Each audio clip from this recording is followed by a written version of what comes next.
My mom grew up in a village in China and immigrated to the US 20 years ago.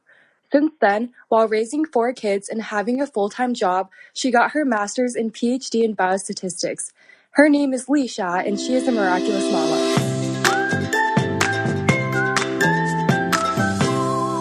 Hey everybody, welcome back to the Miraculous Mamas podcast. I'm your host, Elizabeth Joy, and I'm so glad that you are here listening with me. We have a super fun episode today with Reilly at Villegas, and she's just so much fun to talk to. Oh my gosh, I feel like she's somebody that you could just sit down and chat about anything with, and there's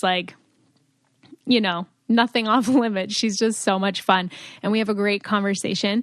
But before we get into it, I'm going to update you on a little postpartum for me. So Jovi is 8 weeks now, and I could just really use some prayers, guys.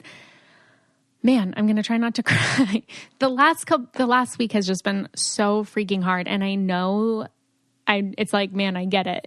I get when people talk about motherhood being really hard now, because it's like, yeah, the first month or so, you have some adrenaline and you can kind of run on no sleep. And now I feel like I've gotten good on running on no sleep and, just trying to balance some things. But we got her tongue and lip tie procedure done a couple weeks ago, and we've gone to cranial sacral therapy. She's been adjusted, just all these different things. And this last week has been hell. And it's like, I literally feel like if my sister wasn't in town, because she came in town to visit, if she wasn't here, like, I would literally be just doing nothing and crying all day long with Jovi, because she is crying so much. She's not napping well during the day, and it has been really, really hard. And so for all the mamas that are out there and in it with me, I see you and I feel for you. And for those who have gone before and those that will come, it's like, holy crap. It's really hard for me to see the light at the end of the tunnel right now. Like, people are like, there's so many different phases that babies go through. It's going to pass, and it's just really, really hard to see right now. And it's really hard to see how, like, this can keep going on, like how you keep just crying all day. And it's, it's so mentally, emotionally, and physically draining on me. She's kind of like cluster feeding, and if I'm not bouncing her or feeding her, she's crying, she's not napping. I've tried everything. And so it's just like, holy crap, this is really freaking hard.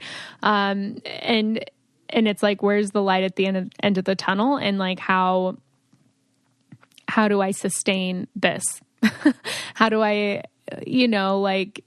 keep getting up every single day and doing it? And I mean, I do, but it's like, that cup is really, really empty right now. And so I could just use some prayers. If you're listening, just send me one, because I really need a lot of God's grace and just giving myself grace right now. And, it is rough, guys.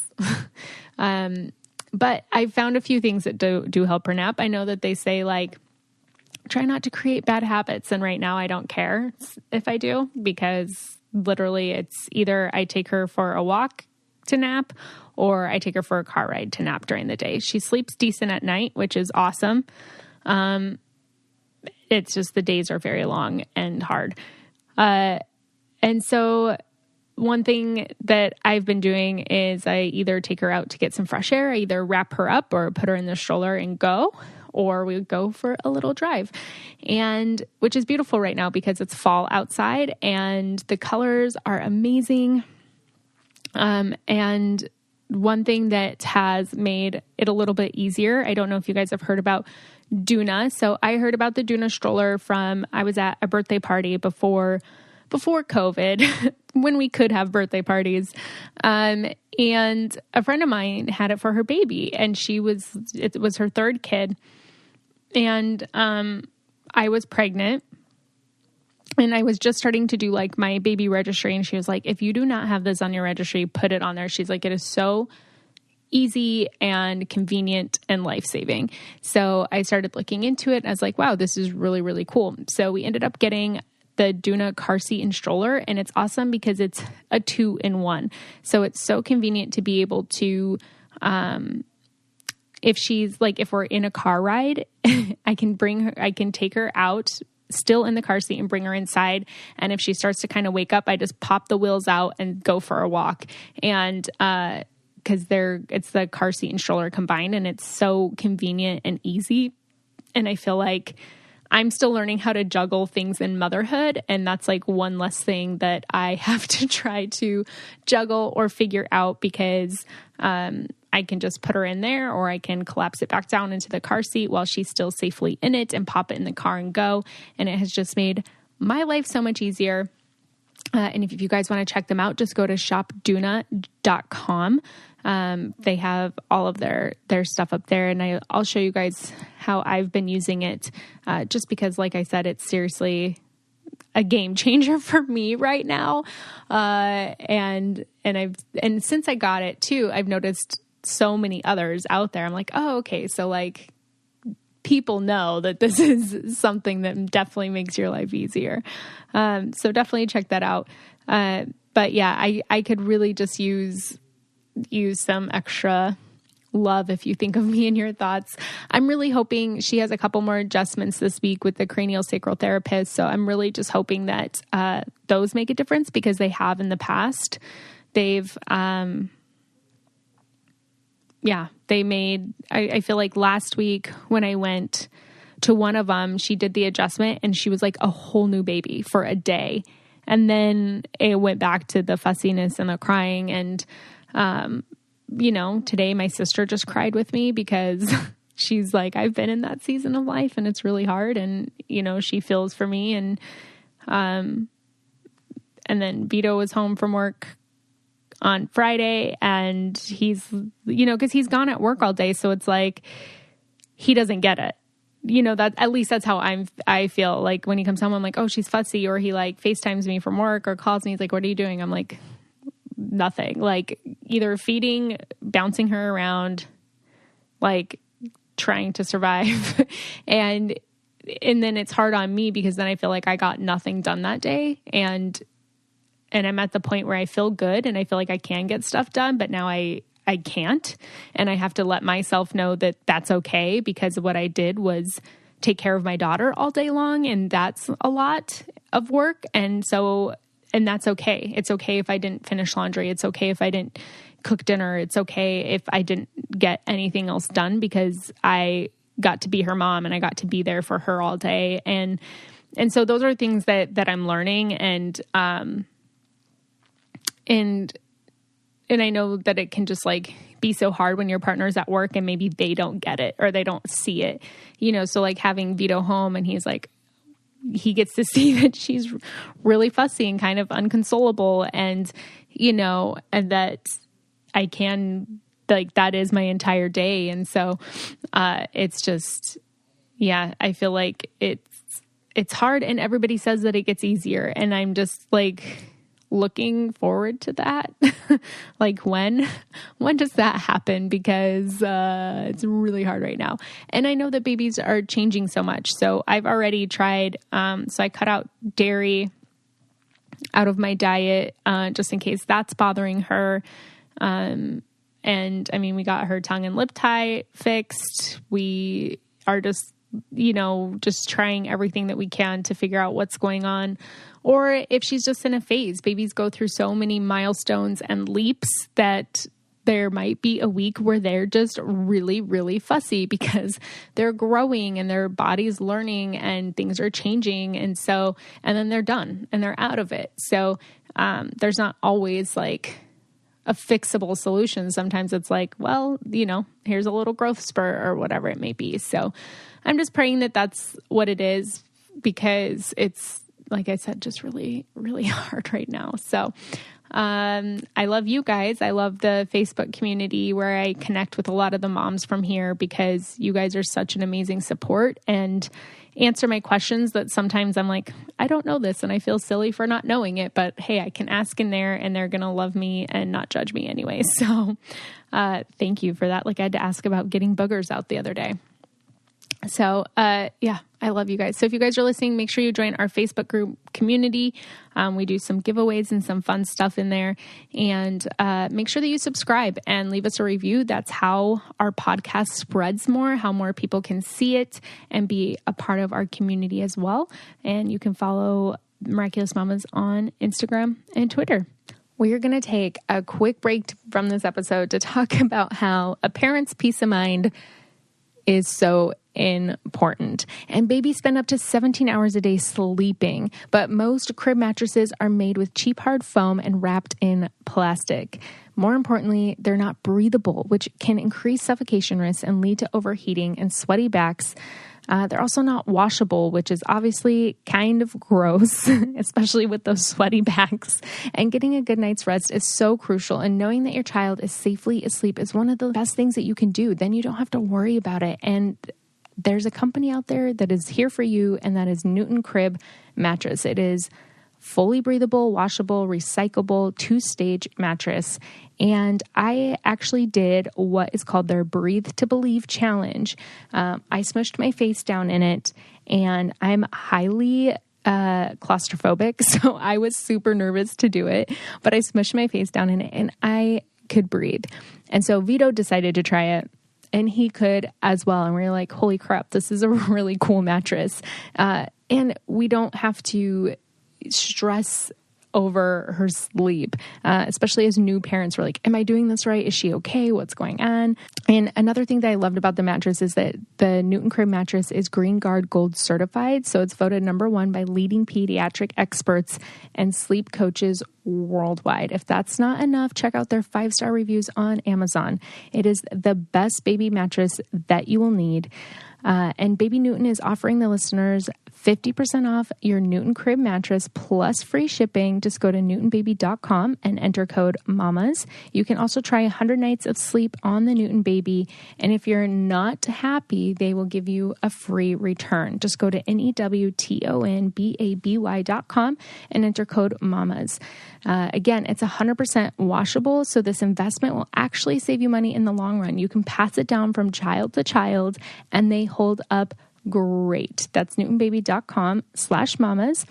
And definitely go check out their Breathe to Believe challenge. It's #breathe, the number 2 believe challenge on Instagram. And you will find so many people showing you how breathable that this is, and why they love it. So if you're looking for the #1 baby mattress out there, again, 100% breathable and backed by top pediatrics worldwide, then look no further. So many parents have claimed their Newton Baby mattress is a complete lifesaver, completely eliminating any fears and angst as a parent. Remember that Newton Baby is offering the listeners $50 off your Newton Crib mattress plus free shipping. Just go to newtonbaby.com and enter code MAMAS. You can try 100 nights of sleep on Newton Baby, and if you're not happy, they offer free returns. Just go to newtonbaby.com and enter code MAMAS to get $50 off. You can't put a price tag on your child's safety. Now, back to the episode. All right, I'm going to dive into the interview with Rachel because it is so much fun, and I cannot wait for her to have her baby boy, but I'll let her tell you all about it. Hey everyone, I have Rachel Reilly Villegas here, and she is known as one of the greatest physical players in the show's history of Big Brother, having won every endurance competition that she competed in. And now she is a wife, a mother. She met the love of her life on the show, which is just amazing, and expecting her second baby. So thank you so much for joining me today. Yay. Thank you so much for having me. I'm so excited. Thank you. I love that introduction. That was so, I was like, wow, is that what people think? I don't know. I just when you play Big Brother, I always went in with my full heart and my full, everything about me. I was just like, I have to, kill it. And basically, I think the thing about endurance comps is that if you are mentally there, that you will win no matter what, because you're not going to let, you won't let it tear you down. Same with motherhood. Yeah. As soon as you started saying that, I'm like, oh man, sounds like mother. Yeah, exactly. So you announced your second pregnancy after they announced that they were doing the All-Star Big Brothers, and you had been asked to be on the show. So how did you feel kind of missing out on that? Because you would have dominated. Thank you. Yeah. So I was actually asked in like March to be on the show, and my positive pregnancy test, the very first test that we took, I think I got a positive result like 3 days before they called me. It was like the craziest thing. I was like, oh, you guys are like a week too late. Actually, I think I told them they were a month too late. Yeah. Because we probably got pregnant in February. And then I was like, oh, well, I can still do the show pregnant. And I was like, I mean, it films over the summer. So I'll only be, at this time, we had thought it would start filming in June. So I was like, okay, June, July, August, I will still be like, I'll be good because I won't be having birth until November. And then I'll be like 6 months pregnant. I'll be great. I'll be in my second trimester. I'll have a ton of energy. And I was like, and for the physical comps, my sister can just do them. So we could be like a team. Mm-hmm. And they were like, I don't think CBS Legal will allow that. So, and I was like, no, I was like trying to convince them everything. I was like, let me tell you why this is like going to work out. I'm like, everyone would love to have a pregnant girl on, and I can still play the game. Right. But I was so disappointed. I would have done it pregnant if they let me. I think that especially for me, I love the game. And also, I would love to have gone back for an all-star season and kind of tried to work with some of my friends that had been getting calls as well. And I was so excited. And I was like also so bummed because, of course, they can't have a pregnant girl on. Although they did do it in another country. She gave birth in the Big Brother house. Oh my gosh. That could have been me on finale night. That is so crazy. I do think it would have been cool to see just pregnancy represented, because I feel like there is a movement just to kind of normalize, birth, breastfeeding, pregnancy, all of that, because it's like you're pregnant, you're not broken, like literally, right? I know. I'm still working. Honestly, I work in casting now too. So I am still working, and I work from home, which makes it a lot easier because, pregnancy does take a lot out of us as women. However, I feel that, I wake up, I have a full day. If I'm like super exhausted, I take a nap at lunch. I think that that's my biggest thing. It's like, just because we're pregnant doesn't mean we can't work. Doesn't mean I can't do, maybe not a competition reality show, but I could have, filmed something else. And I did film a few things during my pregnancy. And I think that I totally wish that people would more normalize it, because it doesn't mean that we're broken. It doesn't mean we can't work out. We can't do this. We can't do that. Like, we have to take care of ourselves and the health of the baby. But when it comes to working and doing fun things and activities we would normally do, sometimes I feel that, for me, I was really disappointed because I was like, if it was my husband and I was pregnant, they would have said, oh, no problem, he can go on and you'll just be sitting at home pregnant. But like, because it's me that's pregnant, it's not allowed, which I understand from both sides of the fence, but I was really bummed that they wouldn't allow it. Mm-hmm. Yeah. We are going to take a quick break from this episode to talk about an amazing company that is going to liven up your house and just ignite your kids' imaginations and skills, and that is KiwiCo. I know that Halloween looks a lot different this year, and the treats don't have to stop at candy. With KiwiCo, you can get hands-on science and art projects that your kids will love. I have done a couple of their projects so far, and it's not just for kids, because I actually feel really good when I do the projects. I'm like, wow, I am so smart and creative because I built this. And I did the pinball one.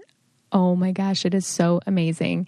And it's so much fun. And it's great to see the kids' confidence get boosted because they just created this amazing project, whether it's an art or a science one.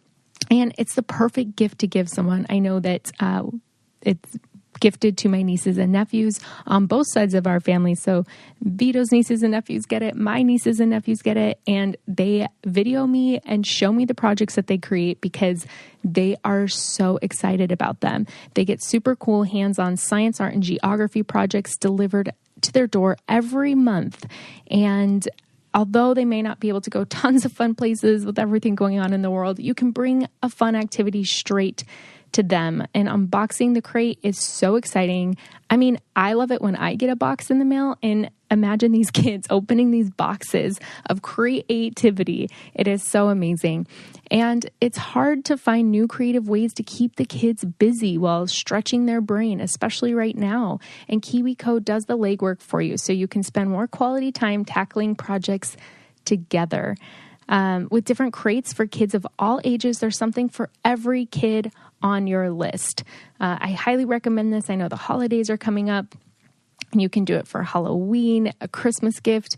It's so much fun. And KiwiCo is redefining learning with hands-on projects that build confidence, creativity, and critical thinking skills. There's something for every kid or kid at heart at KiwiCo. Get 30% off your first month plus free shipping on any crate line at kiwico.com/mamas. That's KIWICO.com/mamas. Now back to the episode. So how do you feel getting ready to watch the finale here soon? Like watching it, have you just been like wanting to interject yourself on the show? Oh my gosh. I scream at my TV every day. Yeah. Well, in the beginning, everyone joked because they're like, oh, so you're basically, the 17th house guest, because they were talking about me so much. So I think for me, I'm really excited about the finale. It's one of my favorite episodes of the whole season. This season, I think Cody did play a really good game, and he's one of the people I think is probably going to win unless they cut him. He played a flawless game. I mean, honestly, he was a comp beast this season. He had all the people in his back pocket that were friends with him. And for some reason, nobody cut him. It was like he won a competition in 22 seconds on the very first night. And everyone's just like, oh yeah, that's totally normal. No big deal. I'm like, are we all playing the same Big Brother game? And isn't this All-Stars? Don't you guys know better? But he's made it. He's never touched the block. And I think he's going to win unless someone gets rid of him in the final 3, they might cut him. He'll definitely win. And I'm really excited to watch him win. Mm-hmm. Yeah, that's awesome. So if they did an All-Stars in the future, would you be down to go back on? I mean, gosh, I don't know. The thing was, I always wanted to do it. It's like, it was my dream. I've wanted to go back. I love the game. I love, everyone's like my family. I have relationships with so many people. But I don't know, I think I'll have to see if having 2 children really just how much it changes my life. And, I'm working, full time, and it's like, I don't know. It's hard because you do have to take 3 months out of your life, where you can't talk to anyone. You can't see anyone. You don't have a pen and paper. You don't have, any of the outside influences. You're really cut off from the whole world. So for me, with 2 children, I think that might be a little bit harder. I did go on The Amazing Race when I had my daughter, Adora. She was 2. I had to actually, this is funny for you, Elizabeth. I had to stop breastfeeding because I had to take this yellow fever vaccine. Oh, yeah. And they didn't tell me when I showed up, and they were just like, yeah, just, get the vaccine. No worries. And I was reading over, thank God I read over this stuff because I was still breastfeeding. And it was like, oh, you can't breastfeed. And I was like, oh, well, thank God I read that. Yeah. So I was like, I need 2 more weeks because I haven't even started weaning my daughter. She was 2. So, I breastfed her exclusively for 2 years. So at that point I was like, it's ready. We're ready. But, you give up so much going on these reality shows, and you give up so much. So for me, I think I would just have to kind of think about it. It just depends on timing. Mm-hmm. I would love to, but never say never. Right. Yeah. So now your daughter is 4. How have you been preparing her for baby brother to come? That is a great question because I keep asking people what to do. I feel like we're really lucky. We're a very active family and we live in LA. So there's so much to do. we've been going on we've been really trying to spend a lot of time with her. My husband and I have really been trying to make her feel really important throughout this whole pregnancy so that she doesn't feel like the baby's coming and he's going to be more important or he's going to need more time. Because I just assume that once baby comes, that it is going to be a full-time kind of, I don't know, full-time thing where she might feel like a little left out. I've been getting advice from all my girlfriends and from the internet, and basically people are like, you just need to get some presents, do some activities, make her feel special, include her, make her buy, take her shopping and let her buy the stuff for the baby. So that's kind of what we've been trying to do. I keep telling her, oh, your baby brother is going to need all your help. He's going to need you to feed him, and he's going to need you to help with the clothes and help with the pacifiers and all that fun stuff. So I'm trying to include her. That's the best advice that I've gotten. So I don't know. Maybe you have better advice because you have a new baby. I do, but I only have one, and it has been a trip. I was just telling Rachel right before the show that I just feel like in the thick of it right now. I don't know what's going on. I mean, so I had issues with a tongue and a lip tie with her. So we had to get those released last week. And so since then, she's just been really upset and I can understand why. Yeah. And, but it kind of comes and goes, and she had a couple good days, and now it's just she's just crying so much, and it's just really, really hard. So I know that we want to add more kids to the mix. Right now, I just can't wrap my head around it because I'm like, oh my gosh, this little human, I feel so bad for her too. Cause it's I'm still trying to read her cues, right? So she's crying and I'm like, are you just pissed off? Does your stomach hurt? Does your mouth hurt? Are you tired? What can I do? So. Oh, don't worry. It gets better.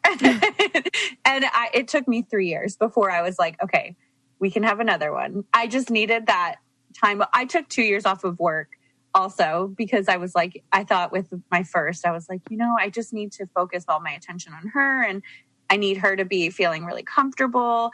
But now with my second, I'm I'm already ready to, we'll see what happens because I don't have the second one yet. But I'm I don't know. I feel like it's going to be a totally different story than it was with the first. Mm-hmm. But don't worry. After 3 months, when they start sleeping through the night, you're going to be like, oh, this is way better. I remember my first time I got to go to the gym after Dora, it was I think a month or maybe a few, 3 weeks after she was born. And I got to go to the gym by myself. I got to take a shower by myself. I went in the sauna. I felt like I had a day at the spa. It felt like the most amazing day ever. So you'll get there. Don't worry. Yeah, for sure. And I feel like she was a lot easier in those first few weeks. So I remember the first time I washed my hair and shaved my legs during one shower session, Yeah, exactly. I'm I am a new woman. Right? Now it's you have to pick and choose. What am I going to do today? Today I had to wash my hair. So that was it. But yeah, literally. Yeah, for sure. I know. And everyone says it gets easier. Everyone's 3 to 4 months, and then there's 6 months, and then the newborn stage is just a blur. It's literally. Yeah. I know. That's what I'm nervous about because I remember it being so hard. I just remember not sleeping. And I remember thinking in my head, okay, it goes by so fast, but it takes forever while it's actually happening. Mm-hmm. So that's what I'm kind of nervous about. So I'm okay, I need to just kind of try to make it as easy for myself as possible and, not put pressure on myself. Mm-hmm. But yeah, by the same token, I'm such a, crazy overachiever.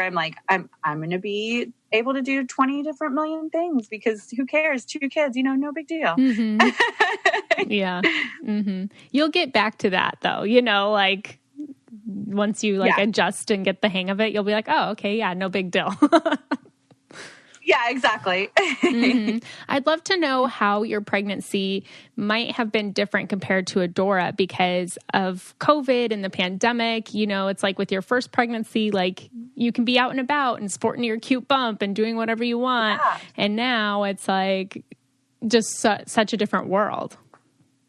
So it's been so different. So my first pregnancy with Adora, I got to go work out every day. I remember I was swimming like every day. It was my favorite activity was swimming. I wish we have a pool and they've had it closed because I live in a townhome complex. They've had it closed for months probably since June. And I can't go swimming. And I'm like, every day I'm like, I just want to go swimming, Brendan. Like, what if I break into the pool? Do you think the HOA will find me? That's the biggest thing I miss. I really miss, going to the gym. I really miss being able to go get my nails done and my hair done. And that adds an extra layer because I'll be honest, like I haven't gone to the nail salon since March. They're open now in California again, but I just haven't gone because I was like, well, it's kind of like a risk. I don't know that it's worth it since I am pregnant and we are in that like higher risk category. I think I'll probably go after baby is born, but that's different. Like you just have to kind of think about everything because we're in a higher risk category when you're pregnant and you're just like, okay, with COVID, it's not worth it to go out to eat. We haven't gone out to eat. And I'm like, I was freaking out the first 6 months. I wouldn't order food to go. I would only buy food from the grocery store and make it at home because I was like, oh, if someone comes in delivery, what if they sneeze on it? What if this? What if that? Because nobody knew. And then doctor's appointments. That's the biggest bummer. Doctor's appointments have been so tragic because in the beginning, I think it was like first 6 months because I literally got pregnant in March and they're like, hey, the world shut down. And you're like, oh, perfect. Great.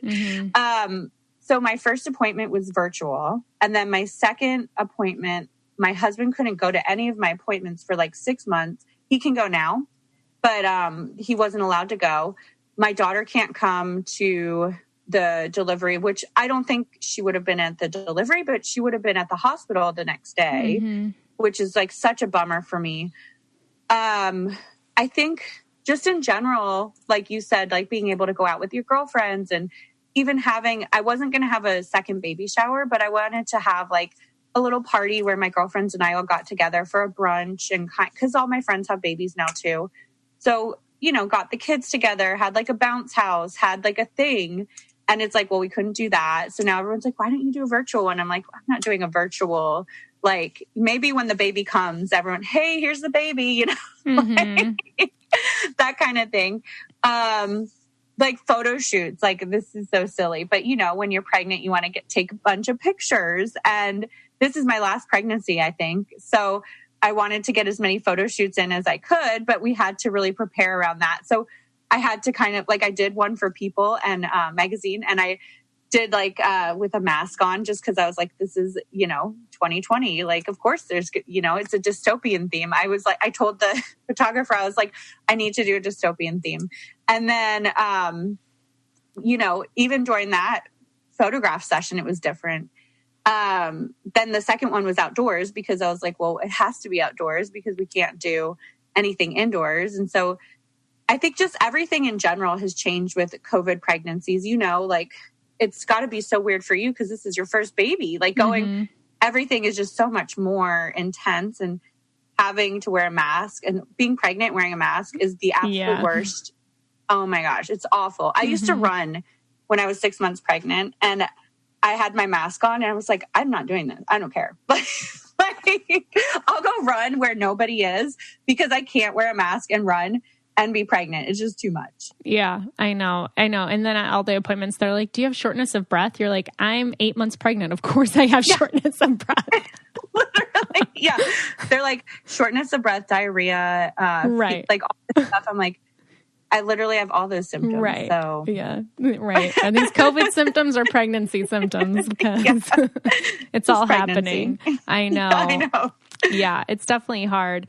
We are going to take a quick break from this episode to talk about life and how 2020 has been really crazy. But whatever's going on in your life, if you're dealing with depression or anger, just hard transitions in your life, there's so many different things, anxiety, relationships, sleeping, trauma, BetterHelp is there for you. And one of the reasons why I love BetterHelp so much is because it's so convenient and affordable. They assess your needs and match you with your own licensed professional therapist. You get to connect in a safe and private online environment. And another thing that I love is whenever something comes up, you can just shoot a message to your counselor in the moment so that you guys can talk about it later, and you can schedule weekly video or phone chats, whatever works for you. And I've used BetterHelp before, and the reason I loved it is because it was just so easy to connect with a counselor and then set up times to meet with him and chat and just kind of get through what I was going through at that time in my life. And I've been to counseling at least 5 times in my life, and I'm sure I'll go again. And there is no, I'm so glad there's this movement to end the stigma around mental health, because taking care of your mental health is so important. People don't hesitate to hire a personal trainer or, to get a cleaning lady to keep their house clean or to take care of their body. But when it comes to your mental health, you got to take care of that too. So if you are feeling that tug on your heart to reach out and talk to somebody, I just really encourage you to do it, because you will feel so much better. And with BetterHelp, you can start communicating in under 24 hours. It's convenient, professional, affordable, and they are just there for you, and everything's always confidential.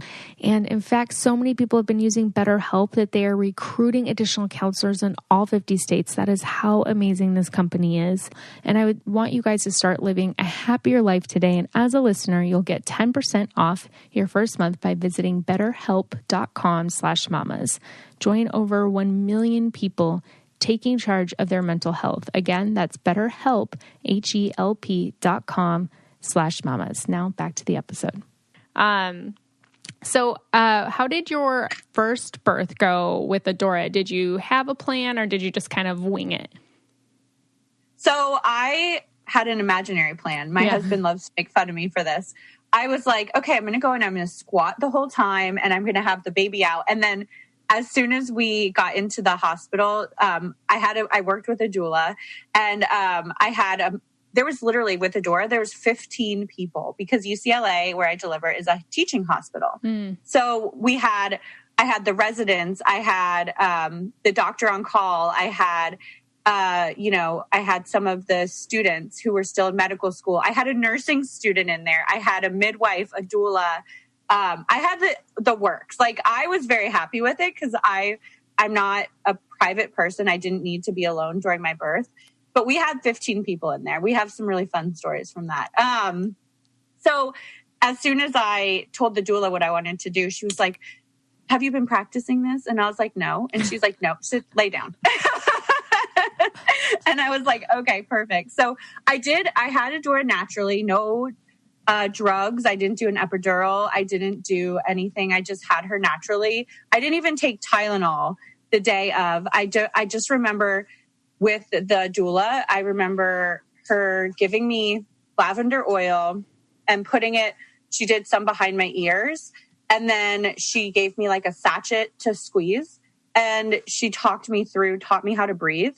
And honest to God, I handled all the contractions. The only time I even remember feeling pain was when I pushed. And I ended up, I think it took me like 2 hours to push, which was such a nightmare. But with your first baby, I think you just don't know how. And I didn't have any, I had one little side tear, and it was just like no big deal.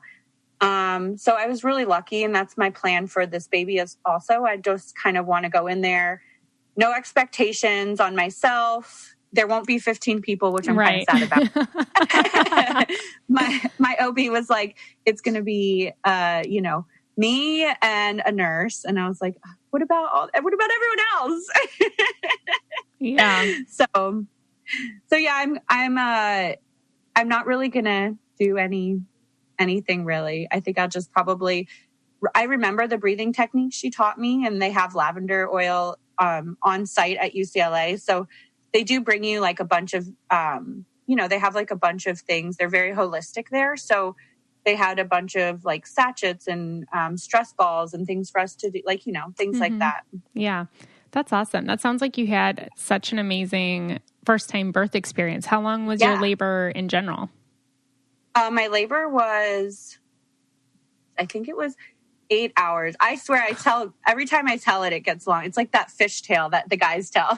Yeah. No, I'm pretty sure it was like 8 hours, because I remember we went in at like 8:00 and they're like, okay, you're like 3 centimeters. And then I think by midnight I was probably 5 or 6 centimeters. So I started going into the full like labor process because it went really quick. It was like 6 and then it was like, 10. And it took me, Adora was delivered at 8 a.m. Oh, okay. So yeah. It was like a full 12-hour thing, but it ended up, I think I was only like an active labor. Right. Active labor for a few hours. And then my pushing though, that was 2 hours of just tragic. Yeah. Like, oh my gosh. I wouldn't let my husband even go to the bathroom. They have a bathroom in the delivery room, right? And I was like, absolutely not. Get over here. What are you doing? He's like, I'm peeing. I'm sorry. I was like, no. You're not allowed to. Yeah. You're not allowed to go anywhere. Man. And so your second one is going to be a breeze, man. It'll be a breeze. I hope so. That's what everyone says, but he is already 8 pounds. Yeah. And I'm like, how did he get so... My daughter was 6 pounds. How is this baby so big? I don't understand. My husband's 6'3", but like... Mm-hmm. Yeah. 8 pound... I don't know what... 8-pound baby. I'm going to die. No, I would just get that number out of your head because a lot of times they're not necessarily accurate in measuring it. And then also... Right. They say that there's a higher C-section rate with babies that they tell women that they're bigger babies because the women get in their heads and then they think that they can't do it. And then they end up being like a 7-pound baby, Right. So I would just forget the number. Yeah. You got this. I got this. Yes. The second one's easier. Adora kind of paved the way. Your body already knows what it's doing now. So it's like, oh, okay, right. Labor. We've done this before. I can do it again, Yeah. That's what I'm crossing fingers for. And everyone I talk to that's a second-time mom tells me the second one just comes so quick. They're like, it was quick and easy. And I was like, I pray. Okay. Mine was horrible. So I pray the second one is easier.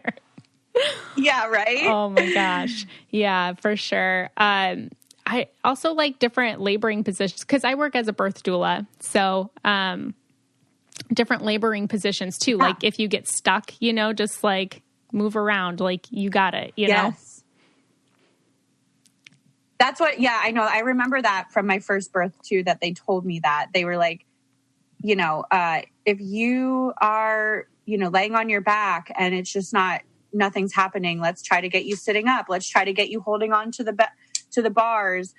I remember I tried some things, but it was just the easiest just to lay down. Mm-hmm. So yeah. Mm-hmm. For sure. And that ring of fire is no joke. Yeah. I didn't get that far. So it was. Oh no. Did you have a C-section? No, I ended up getting an epidural. So I didn't feel the ring of fire, but mine was like a 20-hour, really long, really hard labor. And I got the epidural when I was like almost 9 centimeters. So it was. Oh my God. It was the most excruciating pain of my life. So I'm hoping baby number 2 is like, because I'm going to try to do it unmedicated again for sure. I planned an unmedicated birth, and I had my midwife and doula and everyone. And I'm definitely going to plan to do it unmedicated again. But it definitely did not go how I envisioned either. So there is the made up plan. Yeah, I know. And that's that's the main thing they tell you, right? Not to have a plan. Mm-hmm. Yeah. I mean, I think it's good just to know your options, but to go in open-minded, knowing that birth does not go like the way that you plan, but you just have to like trust your birthing team and your body and your motherly instincts and all of that. And, it'll all work out for sure. Yeah. The baby's coming out. Right. Yes, exactly. So have you guys talked about at all, which I know like you're about ready to have a baby. So, but how many kids you want to have in general? Yeah, we always talked about at least 2. I always wanted 3 and Brendan always wanted 3, but it just kind of is like, gosh, the realistic when it comes down to it, like, are we going to have time for 3? Are we going to, can you afford 3 at this day and age? It's like, we live in Los Angeles and, 3 kids means you have to have like at least 2 bedrooms, 3 bedrooms, 4 bedrooms. Like, I mean, it's like, you just kind of have to think about like realistically. I think for us, we're very like, we would love to have, a whole 10 kids, but of course we're very realistic. My husband's, a PhD, he works in medicine. So he works a lot. I work a lot. And so it's kind of like, we kind of like the balance. We both like, and I think with 2 kids, it's going to be easy to balance, but with 3 kids, we're just not sure. I don't know. We'll think about it. Yeah. No definite answer right now. Exactly. No definite answer. But then also we've always both talked about adoption. So we're always both kind of like, is that something that we would want to do for the 3rd? And maybe we'll do it in a few years when we're kind of like really more established and have everything kind of, set and fixed together, I guess. I don't know. Yeah, that's awesome. That's a great idea. Yeah. So how would you feel about your kids wanting to be on TV one day? I already get it. I already take Adora to auditions. I already try to get her on TV. She likes it sometimes. Sometimes I honestly, and I'm so like the mom that's like, I'm not going to be that crazy pushing mom. So even though I am like the, a little bit of a helicopter mom, I'm more just like, okay, let's try it. If you like it, if it doesn't work out, we don't have to go. Like sometimes she goes to an audition and she's having fun dancing, like, wants to be the center of attention, wants to be on camera. And then I've gone to auditions where she literally wants to be held. And as soon as we get into that room and the camera's in front of her and they're like, say your line, she's not interested. So I think for me, I would absolutely love her to be able to, have some commercial income, to get some extra, just extra money that they have like this thing called a Coogan account. So I put all her money into it. And for her just to have like a little piggy bank for when she's older. I think if she could get on, one of my really good girlfriends, her son is on this like DC comic show. And he's, made a lot of money and he's already saved up enough to pay for college and he's saved up enough to pay for a car and, maybe even buy a down payment on a house. So it's kind of like, it can be really, it can be something that's really great for them. And then it also opens up so many other doors if they're interested in pursuing that as a career or pursuing anything in entertainment as a career in the future. I think getting kids into it when they're this age, they don't really have that. Even though I know social media is crazy, you're not going to really have that right now. That's more a little bit when they're older. So I think I would rather have her do it now than and then have the option to do it again when she's an adult. That way, when she's a teenager and she's, middle school, teenage years, when they're so like formative, I think that she can kind of focus on herself and becoming a person. And right now it's kind of more like just a little bit of extra income for them to kind of save up for the future. Mm-hmm. Yeah. Yeah. That's so interesting. I didn't know that there was like accounts like that you can do that. That's very cool. Oh yeah. And you get like percentage and high interest. It's great. You have to put, it's like it's a law. So you have to put a certain amount of money in their Coogan account, which it's like, especially in California. And then it's not taxable and they can pull it out when they're 18. So it's just a great way for them to earn extra interest. I've had friends that their kids have had, a ton of money in there, pulled it out, invested it, made even more money off of that money. And then they just have a little bit of, some income for them when they're a little bit older, so they don't have to stress out as much. Mm-hmm. Yeah, for sure. So have you thought, well, first of all, I'm going to ask you about boy names. Yeah. But before we get into that, how did you come up with your daughter's name, Adora? I love that. That is such a beautiful name. Thank you. So her full name is Adora Borealis. That's awesome. So I wanted to name her Aurora Borealis. My husband was like, absolutely not. It's like, we're both scientists. So for me, I was always like, I think it'll be fun. Like, it's such a cool name. But he's also Hispanic. So he wanted her to have like a Hispanic name. So we were looking up in the hospital, by the way, we always said we were going to pick the name when we met her. And we were looking up names, and we were looking up different like fun ways to kind of put our own like little twist on things. And then I think it was either Aurora or some other name. And we were just like, oh, Adora. And like, she's adorable and we adore her. And it can kind of be a play on words if I do Adora Borealis. Oh, yeah. Like, yeah. And then he was like, okay, I like that. I'm okay with that. And you know, she's just like, when she was born, we knew that she just needed a special, unique name. Mm-hmm. Yeah, that's so fun. Okay, so for boy names, do you guys have one picked out? We have no idea. I want an A name, but every A name I can think of, my husband says no to. So I have no idea what his name is going to be. And Brendan, he's so laid back about it. He's like, we'll figure it out in the hospital again. And I'm like, the last time the nurse literally said, you guys have 2 hours.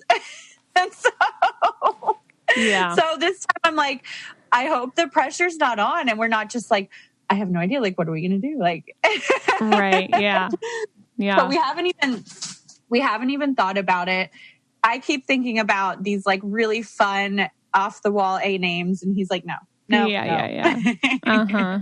Would you be open then, if you guys can't decide on an A name, a different letter of the alphabet name? I don't know.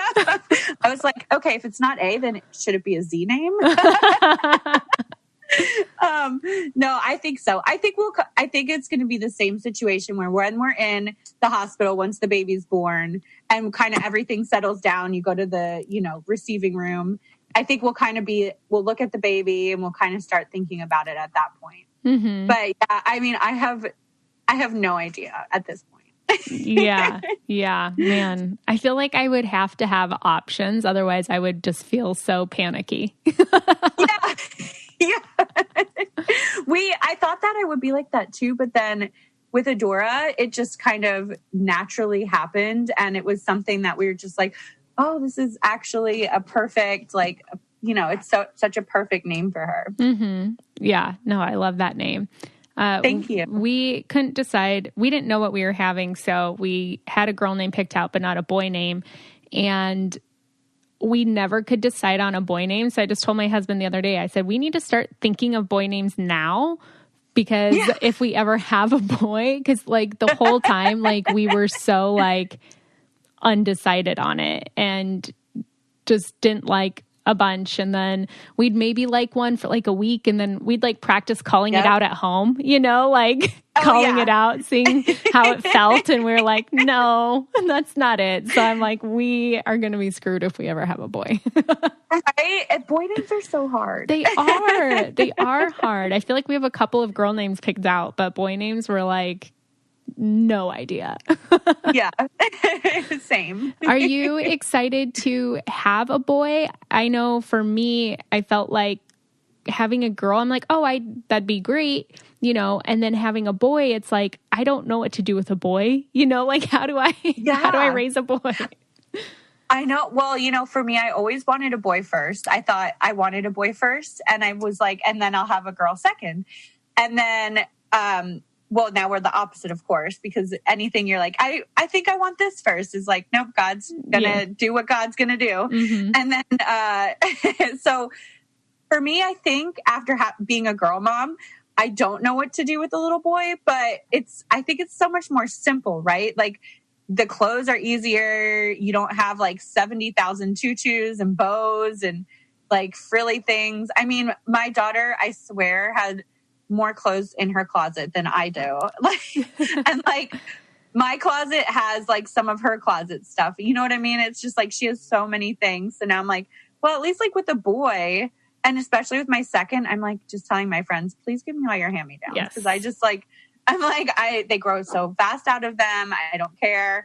I'm excited about, doing the boy stuff when they're a little bit older, like, the sports and being kind of like a sports, although my daughter does sports too. She really likes soccer and she likes gymnastics, things like that. But, I think I'm excited about that. And my husband, he loves science. So we're going to do that with both of the kids. I think it's probably going to be very similar because Adora is very, like, I don't want to say she's a tomboy, but, you know, she's very into like running around and jumping, and she'll climb on the top of a rock and jump off. And I'm like, oh my God, she's going to die. Like, what am I going to do? Like, but I think she's our crazy, like, wild child. So it's probably going to be the exact same. Mm-hmm. Yeah, that's so much fun. Well, I'm looking forward to hearing about your birth. I mean, you're due in 2 weeks? 1 week? Yeah. I mean, I think it could happen. Yeah, 2 weeks. It could happen between now, anytime, any day. My doctor really wants me to come in on Saturday, and she's like, or you could come in on Tuesday night. Or I was like, I think I'm going to let him bake a little bit longer. I'm going to go full term because honestly, like, we're not ready. I still want to clean my house. I still have to do finish the nursery. We started doing renovations, which do not ever, if anyone's listening, 6 months forward, don't do renovations. It's just not a good idea. Mm-hmm. I bought a whole new kitchen. Like, literally, we gutted the kitchen, and they promised it's going to take 2 weeks. It took like a month. I was so stressed. You know, we are redoing, we're building another closet. We're redoing like everything, the stairs. Like, I mean, I still have to do backsplash in the kitchen. I'm putting in recessed lighting. I mean, everything. And I'm like, I'm going to have a baby in a week. So I'm going to have to just kind of be a little bit more gentle on myself and not have, I told my doctor, she's like, the baby's not going to know if you have backsplash in your kitchen. Right. This is very true. Yeah. I was like, true. And then I was like, but I have to build this closet. Like, I just need to build another closet. And she was like, the baby's not going to know if you have another closet built. And I was like, okay, fine. No, yeah, your baby's definitely not going to know. And I agree. If anybody's listening, don't do renovations, because we've been doing renovations for a year and it is the worst. We just had so much dust in our house, and I'm like, I can't keep up, and it's just so much work. And it's like, definitely don't do them pregnant. No, definitely don't do them pregnant. That's actually the best advice. I was thinking 6 months on. No, you're right. Don't do them pregnant. Because everything always takes longer than you think. Like, we had guys who were like, oh, we'll be done. It'll take us 5 days. And it took them literally 3 weeks to like finish the one thing. Yeah. You know, it's like, oh my gosh, nothing goes according to plan with renovations. No, 100%. Yeah. I know. And then everything is half done and you're like, oh my gosh, freaking out, because it's just way more stress when you're pregnant. Mm-hmm. Yeah, for sure. Well, I'm so excited to hear about your birth, and I look forward to seeing it and seeing what you're going to name your son. That's so exciting. Yay! Yay. Where can people find and follow you at? I'm on Instagram at Rachel E. Reilly Villegas. And my daughter and I have a TikTok account, although we are kind of like working on it. It's a work in progress. But it's under her name, Adora Borealis. Okay, awesome. Yeah, and I'll have that in the show notes as well. But thank you so much for taking the time. You're due any day now and trying to do backsplash. So thank you for taking the time to come on here and to chat with me. Of course. Thank you for having me, Elizabeth. I really appreciate you, and I appreciate your insight. I follow your doula tips all the time. Oh, awesome. That was so much fun. I just love connecting with other moms on here because it's like, okay, like, you know, you've been there, now I'm there, and then you're going to be there again. And it's just fun connecting with other moms and hearing their stories and just being like, oh, okay, you get it. Or, you know, you've been there, like I said. So I had a lot of fun interviewing Rachel. So definitely check her out on Instagram. I'm really looking forward to seeing what she names her baby boy. Because like I said, we have zero ideas what we would name a boy if we ever had one. So it's always fun to see what people come up with and to hear how her birth story went. Her first one, I can't believe she just like laid in bed and pushed a baby out unmedicated. That's so awesome. And I'm excited to hear how her second one goes. So look out for all of that. I have some super exciting episodes coming up with you guys. I'm going to be interviewing Trista Sutter, which will be so much fun. I'm interviewing a parenting coach and named Hunter, and she's just so awesome. And she just has such amazing advice and amazing programs for parents out there. And then we're doing some interviews with more birth stories and just kind of connecting with moms and hearing what they've been through, and just continuing growing our community and just connecting with each other, and making sure that moms don't feel alone in this, that they feel heard and empowered, and just that in those moments where you feel alone, you know that there's somebody in our community going through it as well, and that you aren't alone. Like, I know at the beginning I was talking about how this last week's been so hard, and it does help me knowing, like, okay, this person's been there and they got through it. You know, this mom was there and she got through it. And this person, I'm like, okay, I can do it. Like, I can get through it. We're going to be okay. It's just a phase. This too shall pass. And just knowing that there is community and that there is light at the end of the tunnel is so, so helpful. So I just want to thank the Miraculous Mamas community for everything that you do. You guys are so amazing. And if it wasn't for you, I wouldn't be doing this. And this really is a passion project. And I absolutely love doing these interviews and continuing to come out with content. And you guys motivate me and just love on me. And it means so, so much to me. I will talk to you guys next week. I love you. If you want to be the most interesting person at the cocktail party, well, hop on over and listen to the Brain Candy podcast. Our award-winning content will have you laughing whilst you're learning. We read all the best articles, books, and studies, and keep up with new TV shows, documentaries, and pop culture. Then cram it all into 2 shows a week. Conspiracy theories, cannibal rabbits, unsolved mysteries, the history of the Walkman. There's something for everyone. The Brain Candy podcast. Find our link in the show notes. Or simply search for the Brain Candy podcast on your podcast app.